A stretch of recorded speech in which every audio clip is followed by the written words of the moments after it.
Class में हम पढ़ेंगे कैपिलरी एक्शन के बारे में। कैपिलरी एक्शन को समझने से पहले हमको दो फोर्स के बारे में जानना जरूरी है। पहला है कोहेसिव फोर्स, दूसरा है एडहेसिव फोर्स। कोहेसिव फोर्स क्या होता है? Attractive force between same molecules. जैसे कि यहाँ पे वाटर है तो यहाँ पे वाटर के जो मॉलिक्यूल्स रहेंगे दोनों के बीच में जो अट्रैक्टिव फोर्स लगेगा उसको हम क्या बोलेंगे? कोहेसिव फोर्स बोलते हैं। तो कोहेसिव फोर्स क्या होता है? Attractive force between same molecules. Adhesive force, adhesive force क्या होता है? Attractive force between different molecules. दो अलग अलग टाइप के मॉलिक्यूल्स के बीच में अट्रैक्टिव फोर्स जो होता है वो एडहेसिव फोर्स रहता है।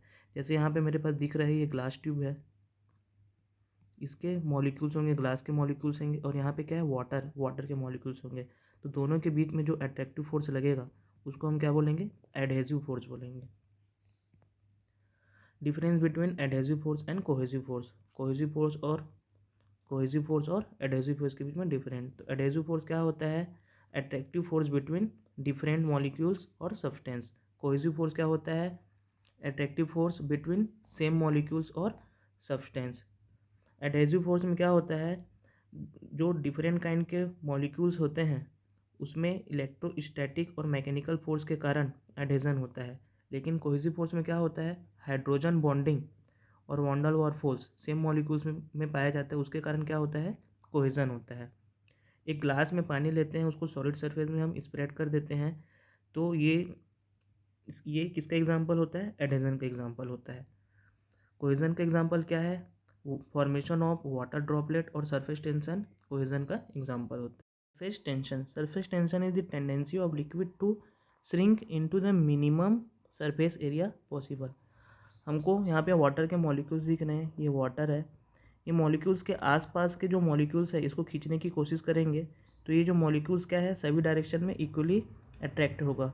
अब हमको पता है सेम मॉलिक्यूल्स के बीच में अगर अट्रैक्टिव फोर्स लगता है तो क्या रहता है? कोहेसिव फोर्स रहता है। तो ये मॉलिक्यूल क्या रहा है? इक्विलिब्रियम पोजीशन में रहेगा, जिसके कारण यहाँ पे जो नेट रिजल्टिंग फोर्स लगेगा वो क्या लगेगा? जीरो लगेगा। लेकिन जब हम सरफेस के मॉलिक्यूल्स को देखते हैं तो सरफेस के मॉलिक्यूल्स का हाफ पोर्शन वाटर में रहता है और हाफ पोर्शन एयर में रहता है। तो सरफेस में प्रेजेंट मॉलिक्यूल एक दूसरे को खींचने की कोशिश करते हैं, जिसके कारण मॉलिक्यूल्स में कॉन्ट्रैक्शन होता है और ये श्रिंक होता है, जिससे मॉलिक्यूल्स का सरफेस एरिया मिनिमम हो जाता है। ये एक दूसरे को खींचेंगे तो उसका सरफेस एरिया क्या हो जाएगा? मिनिमम हो जाएगा। मॉलिक्यूल्स के सरफेस में खिंचाव हो रहा है, इसी खिंचाव को हम क्या बोलते हैं? टेंजाइल फोर्स बोलते हैं। जिसके इस खिंचाव के कारण यहाँ पे टेंजाइल फोर्स एक्ट करता है। इसी टेंजाइल फोर्स को हम क्या बोलते हैं? सरफेस टेंशन बोलते हैं। हमको यहाँ पे एक और डायग्राम दिख रहा है, नल से पानी का बूंद गिर रहा है, तो ये देखते हैं बूंद गिरते गिरते ये इस शेप में आके गिर रहा है। तो ये जो शेप रहता है ये रहता है स्पीयर। स्पीयर ही क्यों रहता है ये? क्योंकि स्पीयर का जो सरफेस एरिया रहता है मिनिमम रहता है। ये किस कारण से इस बूंद को, ये इसका बूंद जो रहता है स्पीयर के फॉर्म में रहता है, सरफेस टेंशन के कारण से रहता है, क्योंकि उसमें हमको मिनिमम सरफेस एरिया मिलता है। Capillary action. Capillary action is a phenomena by which a liquid rises into a thin glass tube above और बिलो इट्स जनरल लेवल। ये अपने जनरल लेवल से ऊपर जाएगा या नीचे जाएगा थिन ग्लास ट्यूब में कैपिलरी एक्शन के कारण। ये किसके कारण से होता है? कंबाइन इफेक्ट ऑफ कोहेजन और adhesion of liquid particle. Capillary action in small tubes which involved a liquid solid gas interface. तीन टाइप के इंटरफेस होंगे यहाँ पे जैसे दिख रहा है, ये हो गया हमारा गैस इंटरफेस, ये ग्लास है वो सॉलिड इंटरफेस, ये क्या है? लिक्विड है, वाटर है, उसके कारण क्या रहेगा? Liquid interface is called by surface tension. अब हमको कैपिलरी राइज कितना हो रहा है, कैपिलरी फॉल कितना हो रहा है, उसका वैल्यू निकालेंगे। तो हम देखते हैं, shows the phenomena of rising water in the tube of smaller diameter. जिस ट्यूब है जिसका डायमीटर कितना है? डी है। D equal to diameter of the capillary tube, theta is angle of contact of the water surface, sigma is surface tension और small W क्या है? Weight density rho जी है। यहाँ पे हमको दिख रहा है ट्यूब लगाने के बाद ये वाटर राइज कर रहा है यहाँ से यहाँ तक, अपने जनरल लेवल से यहाँ तक वाटर क्या हुआ है? राइज हुआ है, ये यहाँ तक राइज हुआ है। तो उसको हम क्या बोलेंगे? कैपिलरी राइज बोलेंगे। तो इसका value upward surface tension force जो कि लिफ्टिंग फोर्स है वो किसके इक्वल रहेगा, weight of the water column in the tube. तो weight of the water column कितना होगा, ये होगा स्पेसिफिक डेंसिटी इनटू वॉल्यूम। तो वॉल्यूम कितना होगा ग्लास ट्यूब में, ये होगा एरिया इनटू कैपिलरी राइस, ये इसका हो जाएगा वॉल्यूम। और कितना लिफ्टिंग फोर्स आ रहा है हमारा देखते हैं।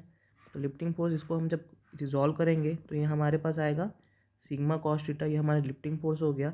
ये कहाँ पे लग रहा है, इसके पेरीमीटर पे लग रहा है, तो इसका लेंथ क्या हो जाएगा पाई इंटू डी। तो सरफेस टेंशन क्या होता है, फोर्स अपॉन लेंथ होता है, तो लेंथ यहाँ पे क्या हो जाएगा पाई इंटू डी।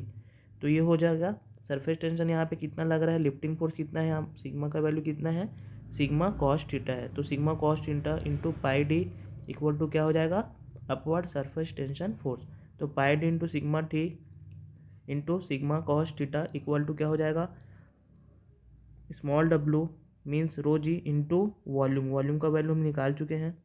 तो इसको सॉल्व करते हैं तो हमारे पास कैपिलरी राइज का वैल्यू आता है H equal to 4 sigma cos theta upon W into D small diameter, या फिर 4 sigma cos theta upon rho ji into D. For glass water interface, glass water ये ग्लास हो गया और ये वाटर हो गया, ग्लास वाटर इंटरफेस के लिए थीटा का वैल्यू क्या हो जाएगा 0 डिग्री। और glass water interface theta equal to 0 degree, तो यहाँ पे पुट करते हैं तो हमारे पास एच का वैल्यू आता है 4 sigma upon small W into D, या 4 सिग्मा अपॉन रो जी इंटू डी। अब देखते हैं जो हमारा जो कैपिलरी राइज या कैपिलरी फॉल हो रहा है एच इन्वर्सली प्रोपोर्शनल टू किसके है, डायमीटर के है। तो जितना छोटा डायमीटर रहेगा, जितना स्मॉल डायमीटर रहेगा उतना कैपिलरी राइज होगा या फिर फॉल होगा। तो smaller the diameter of the capillary tube greater is the capillary rise और डिप्रेशन, कैपिलरी राइज या कैपिलरी डिप्रेशन या फॉल। तो जितना कम ट्यूब का डायमीटर रहेगा उतने ही ज़्यादा क्या होगा कैपिलरी राइज होगा या डिप्रेशन होगा। यहाँ पे देख रहे हैं हम लोग ये वाटर है और ये क्या है मर्क्यूरी है। तो वाटर के केस में क्या हो रहा है कैपिलरी राइज हो रहा है, ये जो है इसका वैल्यू क्या रहेगा कैपिलरी राइज का वैल्यू रहेगा, क्योंकि इसमें जो एडहेसिव फोर्स है, एडहेसिव फोर्स जो रहता है वो ज़्यादा रहता है कोहेसिव फोर्स से, एडहेसिव ग्रेटर देन कोहेसिव। लेकिन मर्क्यूरी के केस में क्या होता है कैपिलरी डिप्रेशन होता है। तो ये जो डिस्टेंस है यहाँ से यहाँ तक उसको बोलेंगे हम लोग कैपिलरी डिप्रेशन। यहाँ पे जो कोहेसिव है, कोहेसिव फोर्स ज़्यादा रहता है एडहेसिव फोर्स से, इस कारण मर्क्यूरी में कैपिलरी फॉल होता है और इसमें कैपिलरी राइज होता है, कैपिलरी डिप्रेशन या कैपिलरी फॉल। देखा कैपिलरी राइज या कैपिलरी फॉल जो रहता है इन्वर्सली प्रोपोर्शनल टू होता है ट्यूब के डायमीटर के। तो ट्यूब का डायमीटर जितना कम होगा उसका कैपिलरी राइज या कैपिलरी फॉल उतना ज़्यादा रहेगा। हमको यहाँ पे 5 ट्यूब दिख रहा है, 5 कैपिलरी ट्यूब दिख रहा है। जो ट्यूब नंबर 5 है उसका डायमीटर क्या है सबसे कम है, और ट्यूब जो डायमीटर है 1 है उसका डायमीटर सबसे ज़्यादा है, जो डिक्रीजिंग ऑर्डर में है।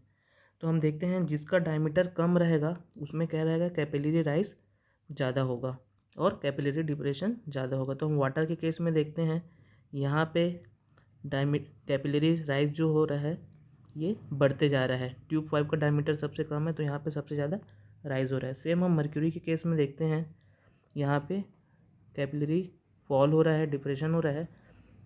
जिसका डायमीटर सबसे कम है, ट्यूब 5 का डायमीटर सबसे कम है, उसका कैपिलरी फॉल सबसे ज़्यादा हो रहा है। हमारे पास एक और एग्जांपल है, सॉइल में present interconnecting wides. Interconnecting wides क्या है, यहाँ इस पोर्शन को बोल रहे हैं एक कैपिलरी ट्यूब की तरह व्यवहार करती है, इस कारण से सॉइल में पानी नीचे से ऊपर की तरफ राइज करता है। अब हम देखते हैं किसी भी एरिया में किसी भी रोड पे बड़े बड़े पेड़ रहते हैं, उसमें हम पानी तो डालते नहीं है, तो उसको पानी मिलता कहाँ से, उसको पानी मिलता है उसके रूट से मिलता है। यहाँ पे कैपिलरी एक्शन हो रहा है, ये एक ट्यूब की तरह काम करेगा जिससे पानी या नीचे से ऊपर की ओर बढ़ेगा। यहाँ पे कैपिलरी एक्शन हो रहा है, हम देख सकते हैं। यहाँ पे भी देख रहे हैं, यहाँ जड़ से क्या हो रहा है एक ट्यूब की तरह काम करेगा जिससे यहाँ पे कैपिलरी एक्शन होगा और यहाँ से पानी नीचे से ऊपर की तरफ राइज करता है। मेरे ख्याल से कैपिलरी एक्शन हमको समझ आ गया होगा, कैसे राइज हो रहा है, कैसे फॉल होता है। अगर इसमें भी कुछ डाउट है तो आप मुझसे पूछ सकते हैं। Okay, thank you.